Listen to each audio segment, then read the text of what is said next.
దేవుని యొక్క వాక్యాన్ని బేస్ తగ్గించి ట్యూబులు పెట్టు. మనం దేవుని యొక్క వాక్యాన్ని యోహాను సువార్త 4వ అధ్యాయము 30వ వచనం దాకా ధ్యానం చేశాము. ఇప్పుడు యోహాను సువార్త 4వ అధ్యాయము 31వ వచనము నుండి 38వ వచనం దాకా ధ్యానం చేద్దాం. ఈ యొక్క 31వ వచనము నుండి 38వ వచనం దాకా ఉన్నటువంటి ఈ వచనాలకు అవుట్లైన్ ఏమిటంటే శిష్యులు, యేసుక్రీస్తు శిష్యులు అనేది అవుట్లైను. కాబట్టి మనం 4వ అధ్యాయము లోనికి వద్దాం. 31వ వచనము నుండి చదువుకుందాం.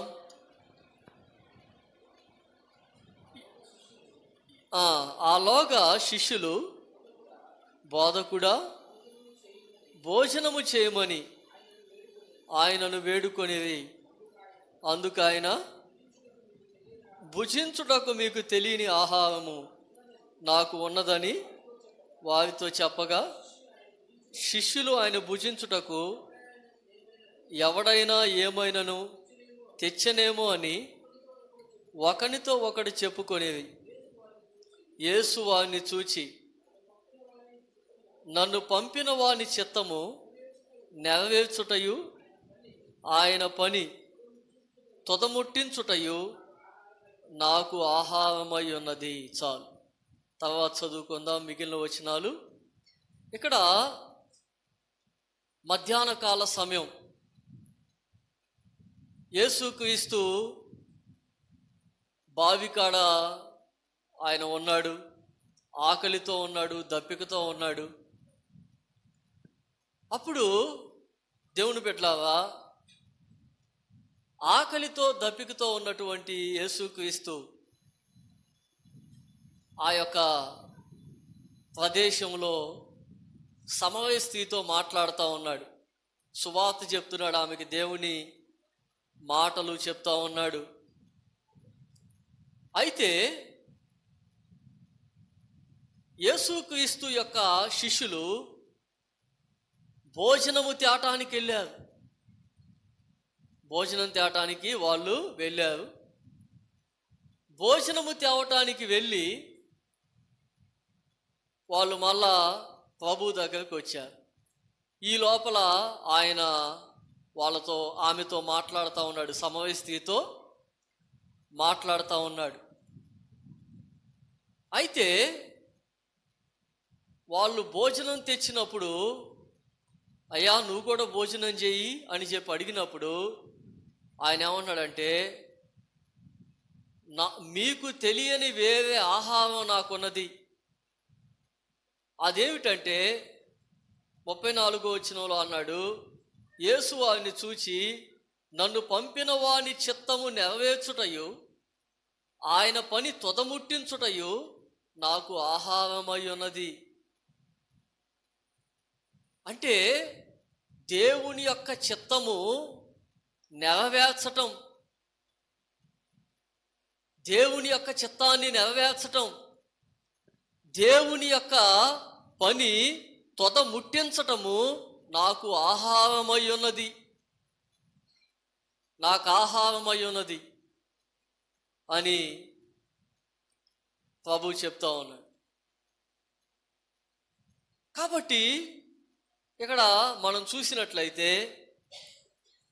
దేవుడు తన చిత్తాన్ని మనకి బయలుపరుస్తాడు. ఆయన చిత్తము మనం చేయటానికి మనకు సహాయం చేస్తాడు. దేవుని చిత్తము ఎట్లా తెలుస్తుంది అంటే, మనం ప్రార్థన చేస్తూ చేస్తూ చేస్తూ ఉన్నప్పుడు దేవుడు తన చిత్తాన్ని మన పట్ల మనం చేయాల్సినటువంటి దేవుని యొక్క పనులను మనకు తెలియజేస్తాడు. మనకి ప్రార్థనా జీవితం ఉండాలి. ప్రార్థనా జీవితం లేకపోతే మనం భక్తి చేయలేం. ఈ లోకంలో మనం పరిశుద్ధంగా జీవించలేం, యథార్థంగా జీవించలేం,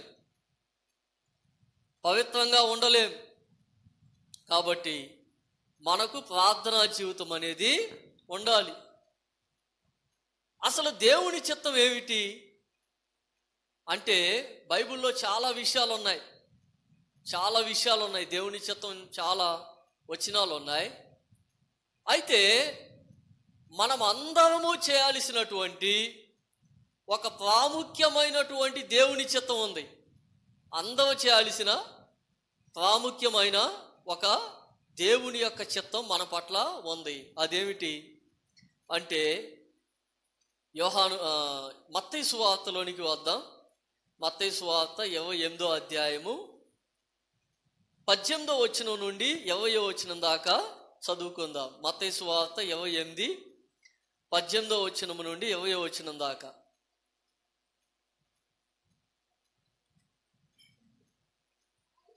అయితే యేసు వారి యొద్దకు వచ్చి, పరలోకమందును భూమి మీదను నాకు సర్వాధికారం ఇయ్యబడి ఉన్నది, కాబట్టి మీరు వెళ్ళి సమస్త జనులను శిష్యులుగా చేయుడి. తండ్రి యొక్కయు కుమారుని యొక్కయు పరిశుద్ధాత్మ యొక్కయు నామములోనికి వారికి బాప్తిస్మమిచ్చుచు, నేను మీకు ఏ సంగతులను ఆజ్ఞాపించితునో వాటన్నింటినీ గైకొనవలనని వారికి బోధించుడి. ఇదిగో నేను యుగ సమాప్తి వరకు సదాకాలము మీతో కూడా ఉన్నానని వారితో చెప్పాను. చాలు. ఇక్కడ ప్రభు చెప్తా ఉన్నాడు ఏమనంటే, సమస్త జనులను నాకు శిష్యులుగా చేయండి. సమస్త జనులను నాకు శిష్యులుగా చేయండి. ఇంకా మేమేం చేయాలంటే, నేను మీకు చెప్పిన సంగతులను మీరు బోధించండి. నేను మీకు ఏ సంగతులను చెప్పానో, ఏ సంగతులను ఆజ్ఞాపించానో వాటన్నింటినీ గైకొనవలనని మీరు బోధించండి అని ప్రభు చెప్తా ఉన్నాడు. కాబట్టి దేవుని బిడ్డలారా, యేసుక్రీస్తు ఏ విషయాలను ఆజ్ఞాపించాడో ఆజ్ఞాపించినటువంటి ఆజ్ఞలు, యేసుక్రీస్తు ఆజ్ఞలు, అదేవిధంగా అపోస్తులుల ద్వారా పత్రికలలో ఆయన ఇచ్చినటువంటి ఆజ్ఞలు, అవి కూడా దేవుని ఆజ్ఞలే. ఈ ఆజ్ఞలను మనము పాటించాలి, మనము బోధించాలి, మనం శిష్యులుగా చేయాలి.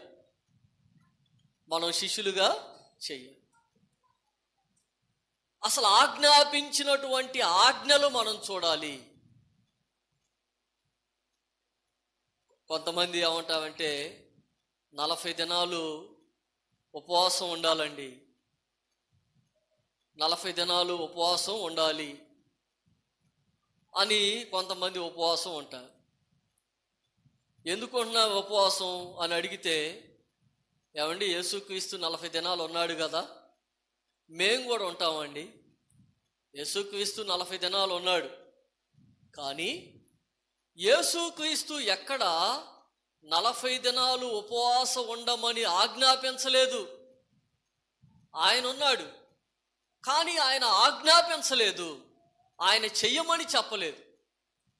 ఉపవాసం ఉండమన్నాడు, కానీ 40 దినాలు ఉండండి, 21 దినాలు ఉండండి, 7 దినాలు ఉండండి, 3 దినాలు ఉండండి అని ఆయన చెప్పలేదు. మన శక్తిని బట్టి, దేవుడు మనకిచ్చినటువంటి సామర్థ్యాన్ని బట్టి మనం ఉపవాసం ఉండాలి. దేవుడు మనకిచ్చిన శక్తి, మనకున్న ఓపిక, మనకున్నటువంటి దాన్ని బట్టి మనం ఉపవాసం ఉండొచ్చు. అది ఒక పూట కావచ్చు, 2 పూటలు కావచ్చు, ఒక రోజు కావచ్చు, 2 రోజులు కావచ్చు, లేక 3 రోజులు కావచ్చు. అని ఆజ్ఞాపించలేదు ఆయన. ఆయన ఏం ఆజ్ఞాపించాడు అంటే మత్తయి సువార్తలో 6వ అధ్యాయంలో చెప్తాడు. ఆయన ఆజ్ఞాపించిన విషయాలు ఏమిటి అంటే, మత్తయి సువార్త 6వ అధ్యాయంలోనికి వద్దాం. ఉపవాసాన్ని గురించిన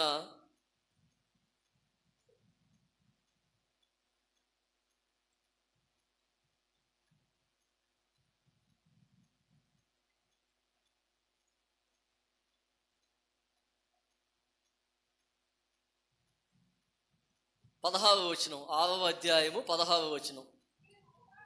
మీరు ఉపవాసము చేయనప్పుడు వేషధారుల వలె దుఃఖముఖులై ఉండకుడి. తాము ఉపవాసము చేయుచున్నట్టు మనుషులకు కనపడవలనని వారు తమ ముఖములను వికారం చేసుకొందురు. వారు తమ ఫలము పొంది ఉన్నారని నిశ్చయముగా మీతో చెప్పుచున్నాను. ఉపవాసము చేయుచున్నట్టు మనుషులకు కనపడవలనని కాక రహస్యమందున్న నీ తండ్రికే కనపడవలనని నీ ఉపవాసం చేయనప్పుడు నీ తల అంటుకొని నీ ముఖం కడుక్కొని అప్పుడు రహస్యమందు చూచుచున్న నీ తండ్రి నీకు ప్రతిఫలం ఇచ్చును. చూడండి, ఉపవాసం ఎట్లా ఉండాలంట? ఎలా ఉండాలంటే మనము ముఖం కడుక్కొని తలంటుకొని చాలా శుభ్రంగా చాలా నీటుగా మనుషులు మనల్ని చూసినప్పుడు అమ్మో ఇతను ఉపవాసం ఉన్నాడు అని తెలియకుండా ఉండాలంట. ఎలా ఉపవాసం ఉండకూడదు, ఎలా ఉండాలి, ఎన్ని దినాలు ఉండాలో చెప్పలేదు. ఇన్ని దినాలు ఉండాలి అని చెప్పలా. ఎలా ఉపవాసం ఉండాలో చెప్పాడు. ఎలా ఉపవాసం ఉండాలి? రహస్యంగా ఉండాలి. తలంటుకోవటం అంటే దాని అర్థం ఏంటంటే ఏ షాంపూ వాడాలండి? అది కాదు ఇక్కడ విషయం. తలంటుకోవటం అంటే అది కాదు. కుంకుడుకాయలతో పోసుకోవాలా, లేకపోతే షాంపూ పోసుకోవాలా, క్లినిక్ ప్లస్ వాడాలా, మేవా షాంపూ వాడాలా, అది కాదు. ఉపవాసం అంటే దాని అర్థం ఏంటంటే ఎదుటి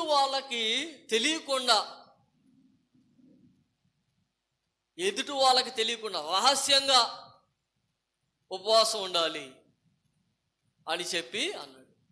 బహిర్గతం చేయకుండా.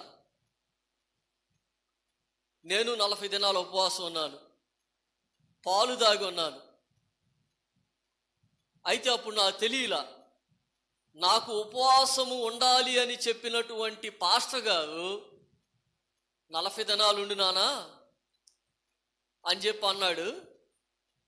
అయితే అప్పుడు నేను తెలియక చెప్పేశా, చాలామందికి చెప్పేశా. ఎందుకంటే నానాటికి చిక్కిపోతున్నాను.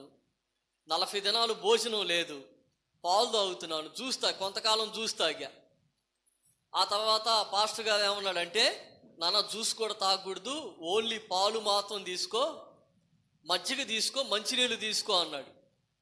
మజ్జిగ తీసుకొని మంచినీళ్ళు తీసుకొని పాలు తాగి 40 రోజులు ఉపవాసం ఉన్నా. అయితే ప్రతిఫలం మరి దేవుని రాజ్యంలో ఉండిద్దో ఉండదో నాకు తెలియదు. ఉండదేమో బహుశా, ఎందుకంటే అందరికీ చెప్పా. దేవుని దాకా ప్రతిఫలం ఉండదేమో నాకు. ఇక ఎముకల గూడులాగా అయిపోయాను, అస్థి పంజంలాగా అయిపోయాను నేను ఆ ఉపవాసం ఉన్నప్పుడు. అందరూ గమనించారు, అందరూ గుర్తించారు, ఉపవాసం ఉన్నాడు అందుకే మనిషి తగ్గిపోయాడు అని. అయితే అలా ఉపవాసం ఉండమని దేవుడు చెప్పలా. ఎట్లా ఉండమన్నాడు అంటే రహస్యమందు. ఇదంతా నేను ఎందుకు చెప్తున్నానంటే, ఎవరైనా ఏదైనా ఎప్పుడైనా పలానా పని నేను చేస్తున్నాను దేవుని కోసం అని అన్నప్పుడు ఆ చేస్తున్నటువంటి పని దేవుడు ఆజ్ఞాపించాడా ఆజ్ఞాపించలేదా అని మీరు చూడాలి. దేవుడు చెప్పాడా అట్లా చేయమని చెప్పలేదా? యేసుక్రీస్తు 40 దినాలు ఉపవాసం ఉన్నాడు, నేను కూడా ఉంటానంటే యేసుక్రీస్తు పెళ్లి చేసుకోవాలా? నువ్వెందుకు చేసుకుంటున్నావు పెళ్ళి? అది పాత నిబంధన కాలం, ఇది కొత్త నిబంధన కాలం. యేసుక్రీస్తు నీటి మీద నడిచాడు, నువ్వు కూడా నీటి మీద నడుస్తావా? నీ వల్ల ఇద్దా?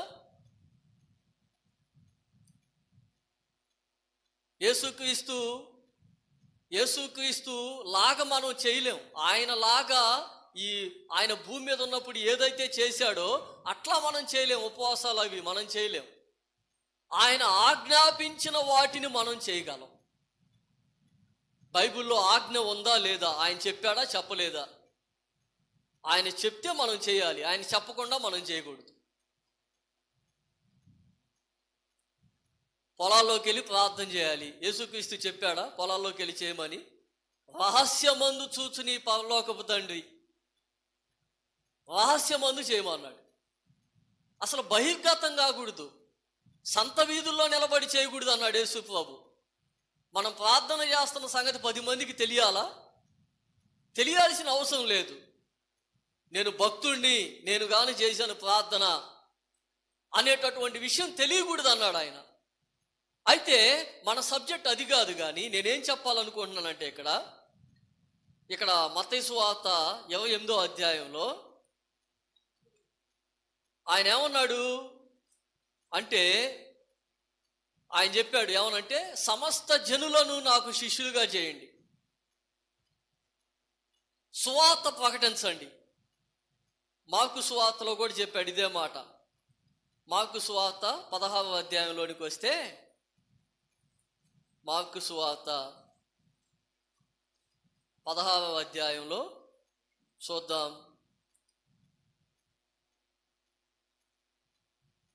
15వ వచనం నుంచి, మరియు మీరు సర్వలోకమునకు వెళ్ళి సర్వ సృష్టికి సువార్తను ప్రకటించుడి.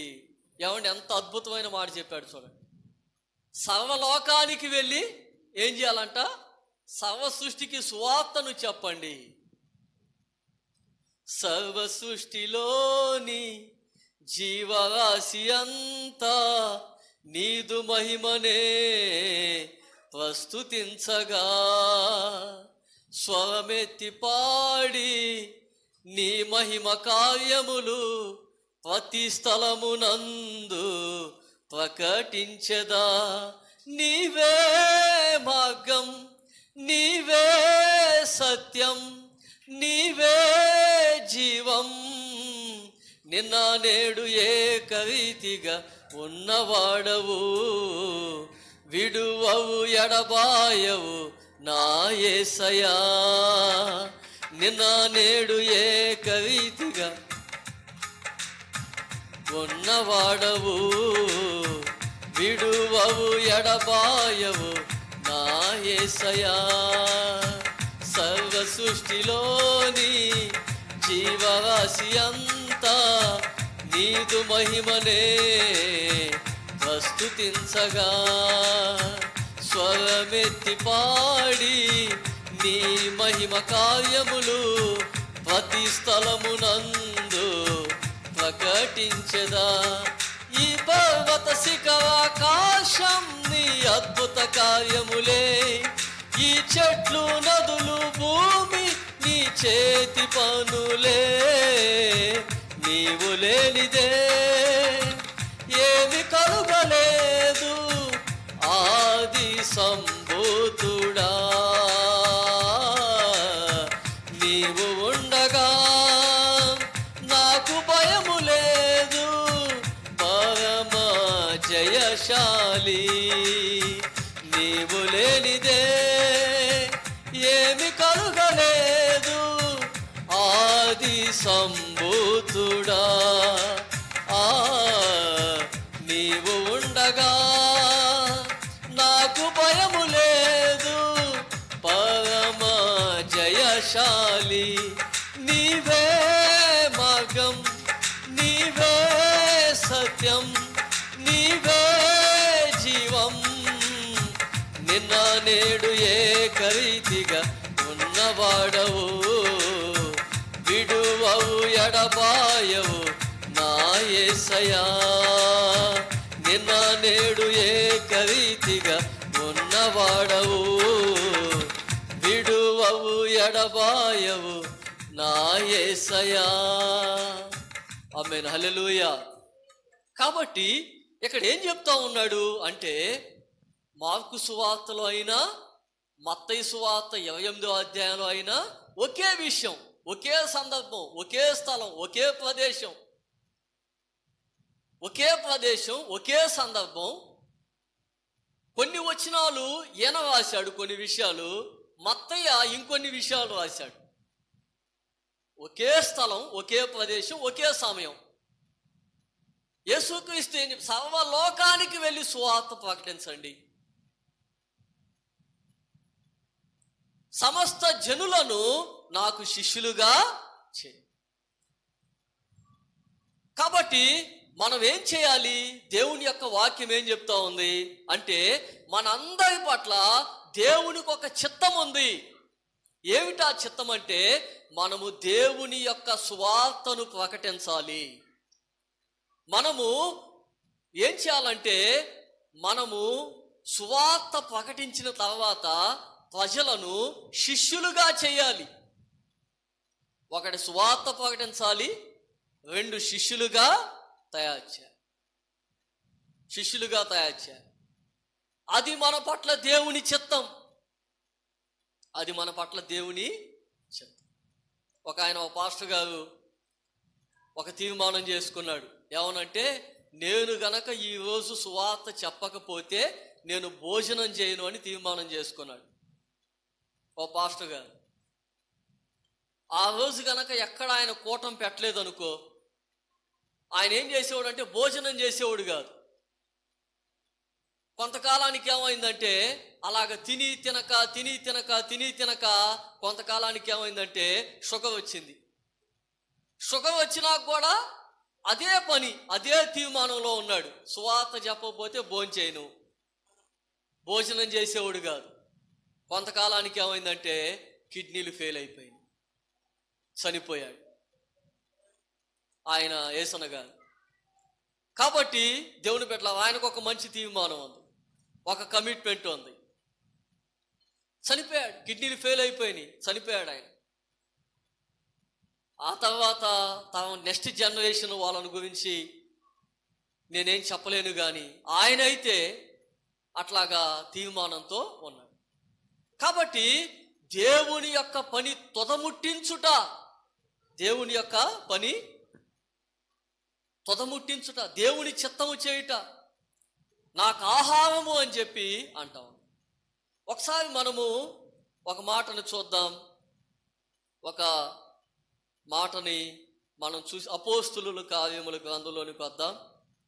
అపోస్తులుల కార్యములు 8వ అధ్యాయము 1వ వచనము నుంచి చదువుకుందాం.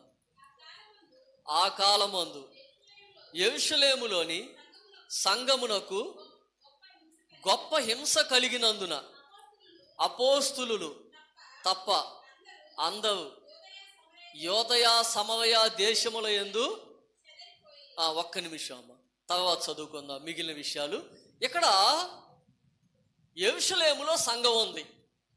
మొట్టమొదట దేవుణ్ణి నమ్ముకున్నటువంటి ప్రజలు ఎక్కడ నమ్ముకున్నారంటే యెరూషలేములో నమ్ముకున్నారు. విశ్వాసులంతా ఎక్కడున్నారంటే యెరూషలేములోనే ఉన్నారు. అప్పుడు ఒక గొప్ప హింస కలిగింది.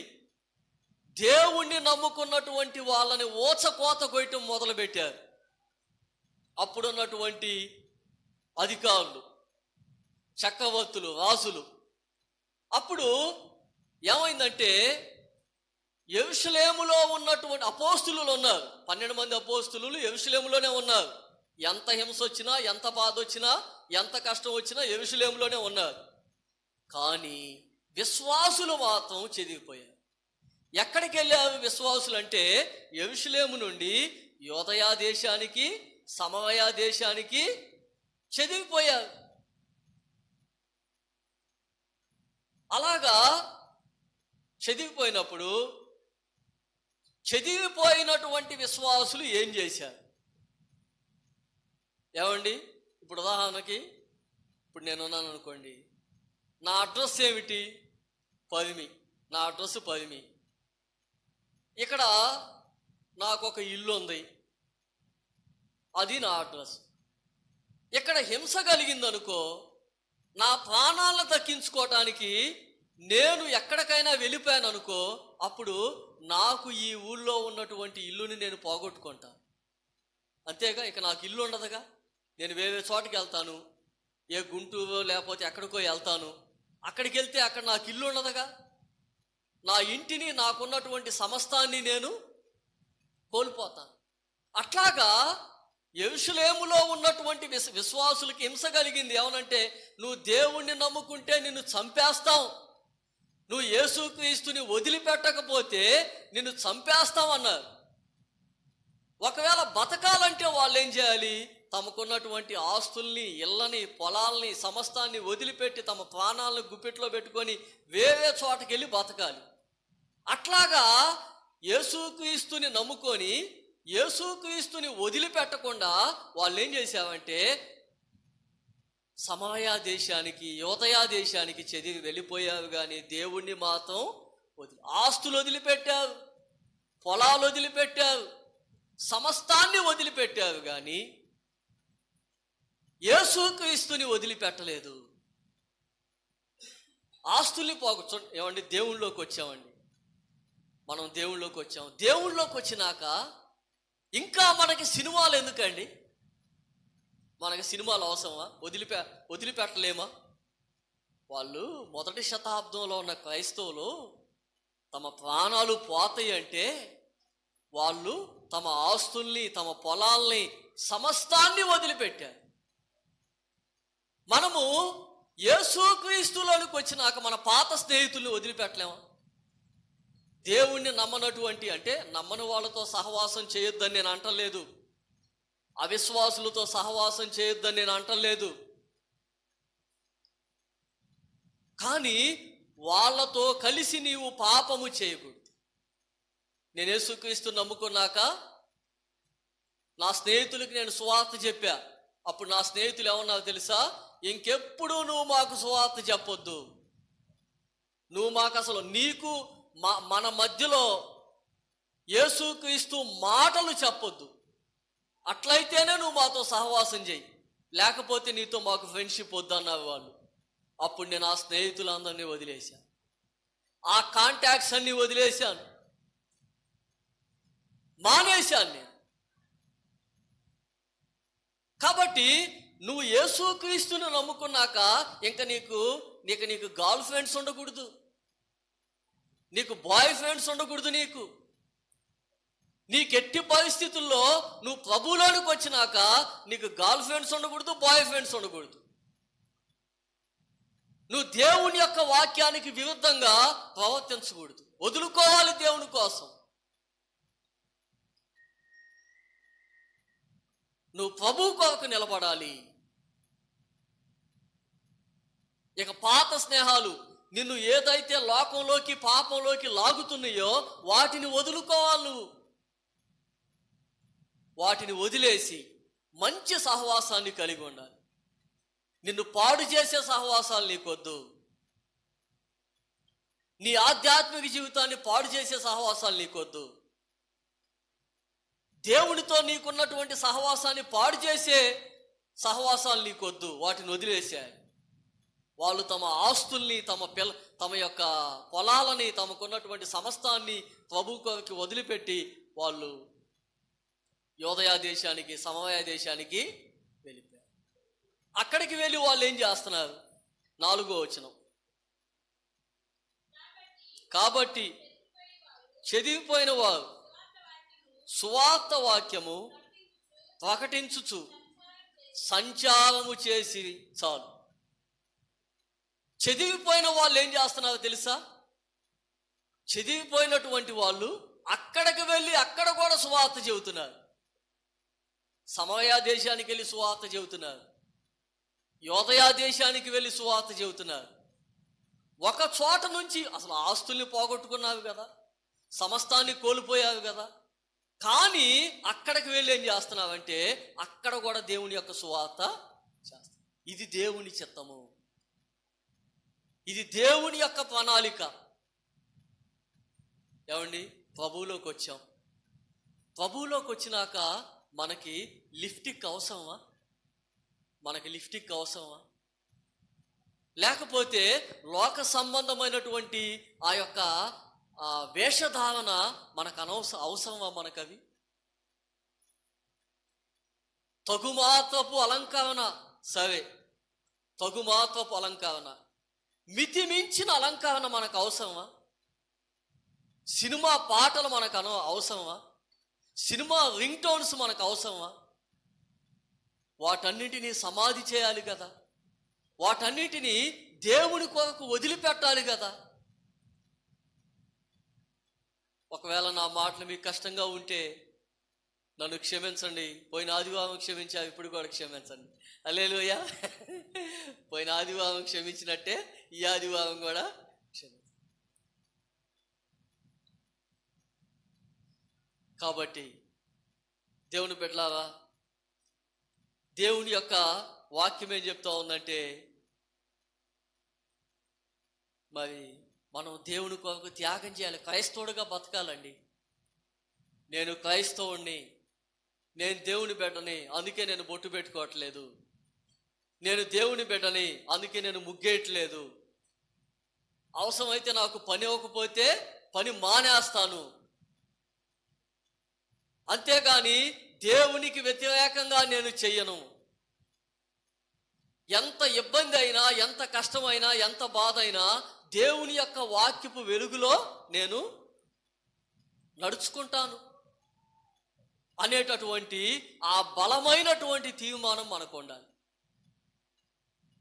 కాబట్టి యేసుక్రీస్తు చెప్తా ఉన్నాడు ఏమనంటే, నా తండ్రి యొక్క పని, ఆయన యొక్క చిత్తము నెరవేర్చుట, ఆయన పని తుదముట్టించుట నాకు ఆహారమై ఉన్నది. ఆయనకి ఇష్టమైన దాన్ని చేయటమే నాకు ఆహారం అని. ఇలా చెదిరిపోయినటువంటి విశ్వాసులు చూడండి, ఒకసారి అపోస్తులుల కార్యములలోనే 13వ అధ్యాయం 1వ వచనం చదవండి.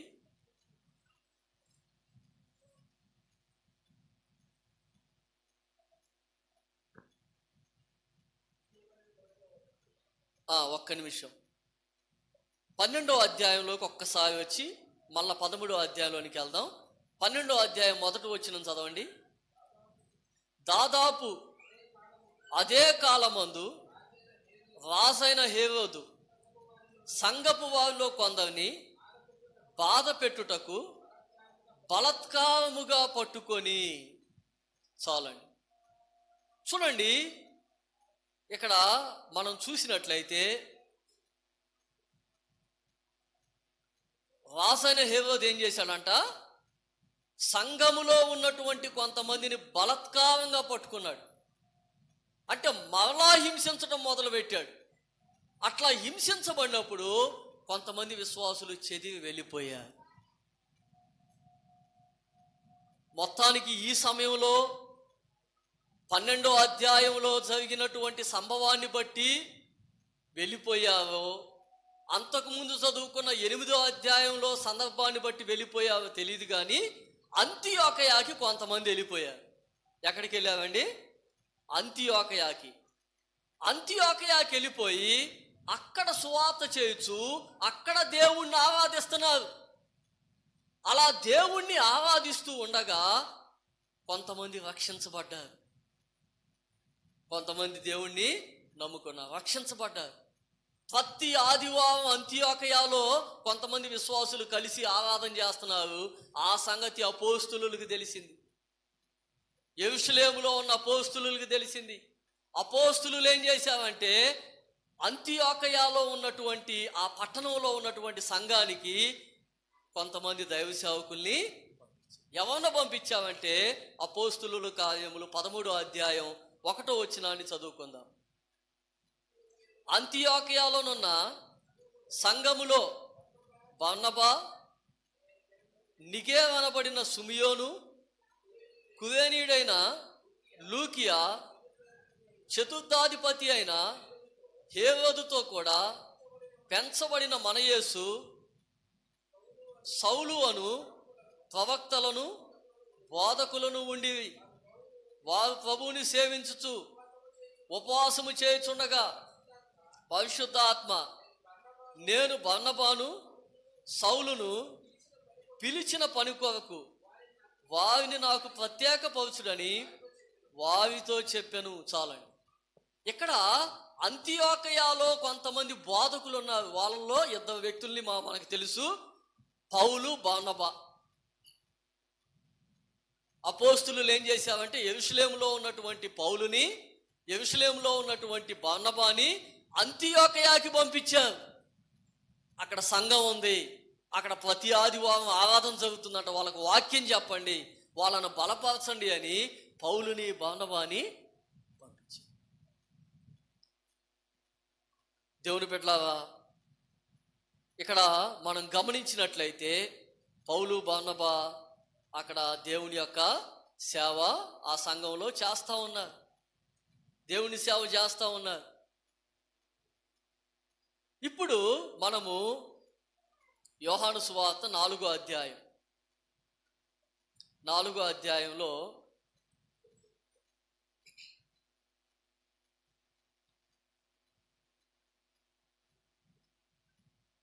35వ వచనం నుంచి, ఇంకా 4 నెలలైన తర్వాత కోతకాలం వచ్చునని మీరు చెప్పుదురు కదా, ఇదిగో మీ కనులెత్తి పొలములను చూడుడి, అవి ఇప్పుడే తెల్లబారి కోతకు వచ్చున్నవని మీతో చెప్పుచున్నాను. విత్తువాడును కోయువాడును కూడా సంతోషించున్నట్లు కోయువాడు జీతము పుచ్చుకొని నిత్య జీవార్థమైన ఫలము సమకూర్చుకొనుచున్నాడు. విత్తువాడొకడు కోయువాడొకడును మాట ఈ విషయములో సత్యమే. చాలమ్మా. చూడండి, ఇక్కడ యేసుక్రీస్తు చెప్తున్నాడు ఏమనంటే, దేవుని యొక్క వాక్యాన్ని విత్తాలి, దేవుని యొక్క వాక్యాన్ని విత్తాలి, దేవుని యొక్క వాక్యాన్ని విత్తి ఆ ఫలాన్ని కొయ్యాలి. వాక్యం అనే విత్తనాలు విత్తాలి, విత్తనాలు విత్తాలి. కాబట్టి మనం ఒక మాట చూడాలి ఈ సందర్భంలో, అదేమిటంటే మత్తయి సువార్తలోనికి వద్దాం. మత్తయి సువార్త 13వ అధ్యాయం 1వ వచనం నుంచి చదువుకుందాం. ఆ దినమందు యేసు ఇంట నుండి వెళ్ళి సముద్ర తీరమున కూర్చుండెను. బహు జనసమూహములు తన యొద్దకు కూడి వచ్చినందున ఆయన దోణి ఎక్కి కూర్చుండెను. ఆ జనులందరూ దవిని నిలిచి ఉండగా ఆయన వారిని చూచి చాలా సంగతులను ఉపమాన రీతిగా చెప్పెను. ఎట్లనగా, ఇదిగో విత్తువాడు విత్తుటకు బయలువెళ్ళెను. ఇక్కడ ఏమన్నాడు? విత్తువాడు విత్తటానికి బయలుదేరాడు. విత్తువాని ఉపమానాన్ని చెబుతున్నాడు. చదవండి. వాడు విత్తుచుండగా కొన్ని విత్తనములు త్రోవ పక్కన పడెను, పక్షులు వచ్చి వాటిని. ఇక్కడ విత్తనాలు విత్తుచూ ఉండగా మొట్టమొదటి నేల చెబుతున్నాడు. అదేమిటంటే త్రోవ పక్కన నేల. కొన్ని విత్తనాలు ఎక్కడ బండి అంట? త్రోవ పక్కన బండి, త్రోవ పక్కన నేల ఇది. తర్వాత కొన్ని చాలా మన్ను లేని రాతి నేలను పడెను. అక్కడ మన్ను లోతుగా ఉండనందున అవి వెంటనే. ఇక్కడ ఇంకొక నేల ఉంది, అదేమిటంటే రాతి నేల. కొన్ని విత్తనాలు ఎక్కడ బండి? రాతి నేలలో బండి. మొట్టమొదటి ఏమన్నా త్రోవ పక్కన నేలలో బండి, రెండోది ఏమన్నా రాతి నేలలో బండి. మొలిచెను గాని సూర్యుడు ఉదయించినప్పుడు అవి మాడి వేరు లేనందున ఎండిపోయెను. కొన్ని మొండ్ల పొదల్లో పడెను. మొండ్ల పొదలు ఎదిగి అణిచివేశాను.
వినువాడే గాని ఐహిక విచారమును ధనమోహమును ఆ వాక్యమును అణిచివేయను గనక వాడు నిష్ఫలుడు. మూడోదేమిటి? మొండ్ల పొదల వంటి హృదయం ఉండిందంట. అంటే లోకాశలు ఉంటాయి, ధనాపేక్ష ఉంటుంది, ఐహిక విచారం, ధనమోహం, లోకాశలు ఉంటాయి. లోకాశల వల్ల ఆ పడినటువంటి వాక్యపు విత్తనాలు కూడా అతనిలో చివరిగా మంచి నేలను విత్తబడినవాడు వాక్యం విని గ్రహించువాడు అట్టివాడు సఫలులై ఒకడు 100 ఒకడు 60 ఒకడు 30 చివరిగా 4వ నేల మంచి నేల కదా. మంచి నేలలో కూడా 3 రకాలు చెబుతున్నాడు. మంచి నేలలో కూడా 3 రకాలంట. అదేమిటంటే 30 ఫలించేవాళ్ళు ఒకళ్ళంట, 60 ఫలించేవాళ్ళు ఇంకొకళ్ళంట, 100 ఫలించేవాళ్ళు ఇంకొకళ్ళు. అంటే ఒక వ్యక్తి 30% దేవుడికి లోబడతాడు, నేను 30% లోబడతానండి. ఇంకొక వ్యక్తి నేను 60% లోబడతానండి. ఇంకొక వ్యక్తి నేను 100% దేవునికి లోబడతాను. అన్ని విషయాల్లో దేవునికి. కాబట్టి 30% లోబడినటువంటి వ్యక్తి 30 60% లోబడినటువంటి వ్యక్తి 60 100% లోబడిన వ్యక్తి 100 ఫలిస్తాడు. అది దేవుని యొక్క వాక్యము. కాబట్టి దేవుని పెట్ట వాక్యం అనేటటువంటి విత్తనాన్ని మనం విత్తాలి. యేసుక్రీస్తు చెప్తున్నాడు, విత్తువాడును కోయువాడును సంతోషించున్నట్లు అని యేసుక్రీస్తు. ఇంకొక మాట మనం చూస్తే ఇదే సందర్భంలో ఒక వాక్యాన్ని మనం చూస్తే కొరింథీయులకు రాసిన మొదటి పత్రికలోనికి వద్దాం. 3వ అధ్యాయం. కొరింథీయులకు రాసిన మొదటి పత్రిక 3వ అధ్యాయం 6వ వచనం నుంచి చదువుతాం. నేను నాటి తిని అపోల్లో నీళ్లు పోసెను, వృద్ధి కలగజేయవాడు దేవుడే. కాబట్టి వృద్ధి కలగజేయ దేవుడిలోనే గాని నాటు వానిలోనైనను నీళ్లు పోయి వానిలోనైనను ఏమీ లేదు. నాటువాడును నాటువాడు నీళ్లు పోయేవాడును ఒక్కటే. ప్రతివాడు తాను చేసిన కష్టము కొలది జీతం పుచ్చుకొనును. మేము దేవుని జత పనివారమై ఉన్నాము. మీరు దేవుని వ్యవసాయమును దేవుని గృహమునై ఉన్నారు. ఇక్కడ మనం చూస్తే ఏమన్నాడంటే ఇక్కడ చెప్తా ఉన్నాడు, ఒక వ్యక్తి నాటుతాడు, ఇంకొక వ్యక్తి నీళ్లు పోస్తాడు, ఇంకొక వ్యక్తి ఏం చేస్తాడంటే ఎరువు వేస్తాడు. చివరికి వృద్ధి కలగజేసేది ఎవరంట? దేవుడే.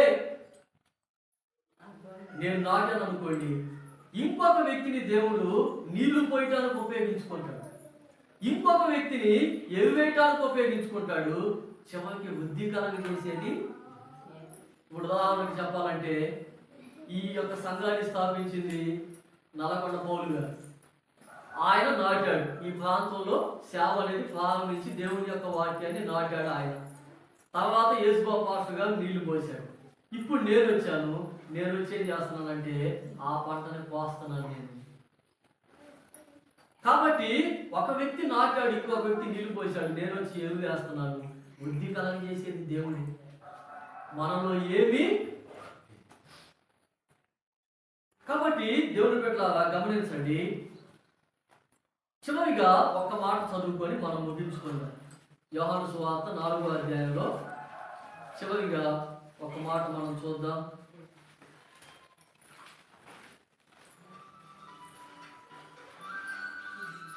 యోహాను సువార్త 4వ అధ్యాయం 38 చదవండి.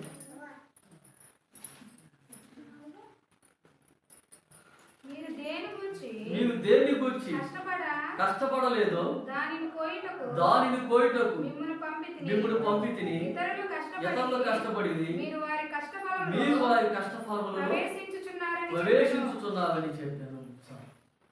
ఏమండి, యేసు ప్రభు తన శిష్యుడికి చెప్తున్నాడు ఏమనంటే,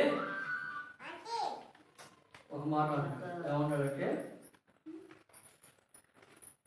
మీరు దేని గురించి అయితే కష్టపడలేదో ఆ ఫలాన్ని మీరు అనుభవిస్తారు. అంటే ఈ యొక్క సమరయ ప్రాంతంలో మొట్టమొదట సువార్త చేసింది ఎవరు అంటే, మీకు ఒక వాక్యాన్ని చూపిస్తాను. మొట్టమొదట సువార్త చేసింది ఎవరు?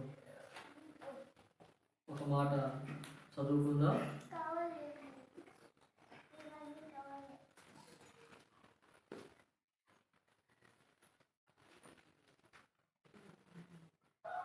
మత్తయి సువార్త వద్దాం.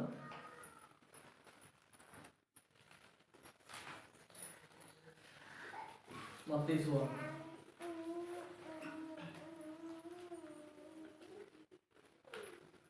3వ అధ్యాయం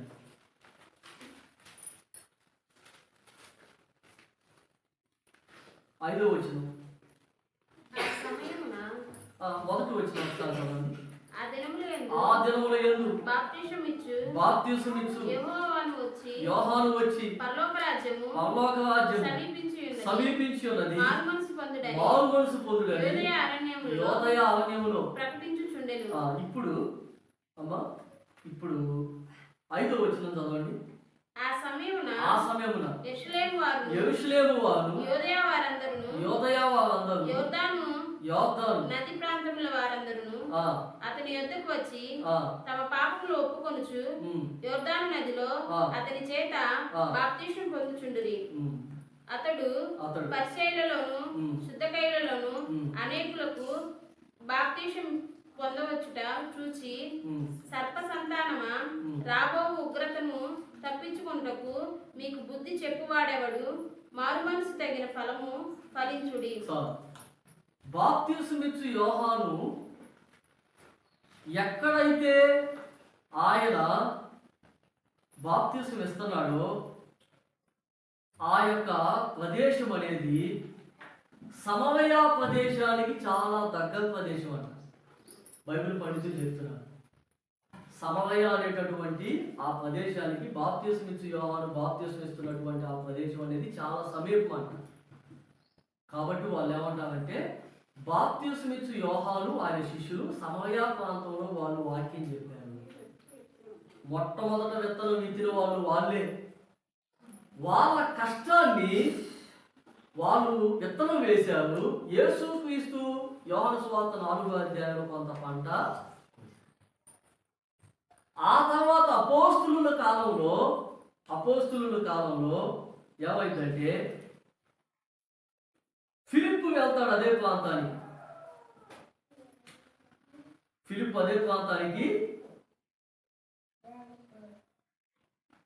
ఒక మాట యోహాను సువార్త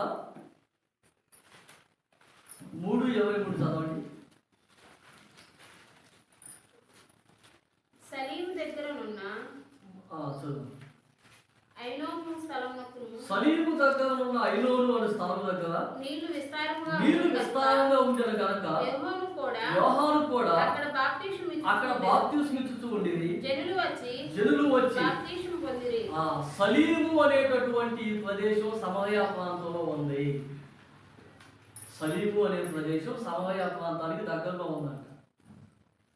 కాబట్టి సమరయ వాళ్ళకి మొట్టమొదటి సువార్త అందించింది బాప్తిస్మమిచ్చు యోహానే అని కొంతమంది బైబిల్ పండితులు.